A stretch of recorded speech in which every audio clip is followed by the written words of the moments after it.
Genesis chapter 8. Then God remembered Noah, and every living thing, and all the animals that were with him in the ark. And God made a wind to pass over the earth, and the waters subsided. The fountains of the deep and the windows of heaven were also stopped, and the rain from heaven was restrained, and the waters receded continually from the earth. At the end of the 150 days the waters decreased. Then the ark rested in the 7th month, the 17th day of the month, on the mountains of Ararat. And the waters decreased continually until the 10th month. In the 10th month, on the 1st day of the month, the tops of the mountains were seen. So it came to pass, at the end of 40 days, that Noah opened the window of the ark which he had made. Then he sent out a raven, which kept going to and fro until the waters had dried up from the earth. He also sent out from himself a dove, to see if the waters had receded from the face of the ground.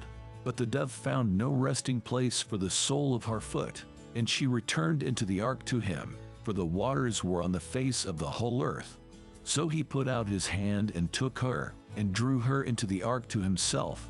And he waited yet another 7 days, and again he sent the dove out from the ark. Then the dove came to him in the evening, and behold, a freshly plucked olive leaf was in her mouth. And Noah knew that the waters had receded from the earth.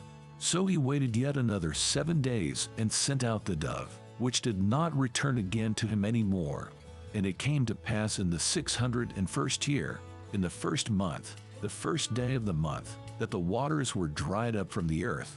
And Noah removed the covering of the ark and looked, and indeed the surface of the ground was dry. And in the 2nd month, on the 27th day of the month, the earth was dried.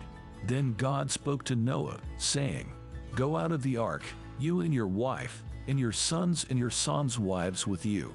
Bring out with you every living thing of all flesh that is with you, birds and cattle, and every creeping thing that creeps on the earth, so that they may abound on the earth, and be fruitful and multiply on the earth. So Noah went out, and his sons and his wife and his sons' wives with him. Every animal, every creeping thing, every bird, and whatever creeps on the earth, according to their families, went out of the ark. Then Noah built an altar to the Lord, and took of every clean animal and of every clean bird, and offered burnt offerings on the altar. And the Lord smelled a soothing aroma. Then the Lord said in his heart, I will never again curse the ground for man's sake, although the imagination of man's heart is evil from his youth. Nor will I again destroy every living thing as I have done. While the earth remains, seed time and harvest, cold and heat, winter and summer, and day and night shall not cease.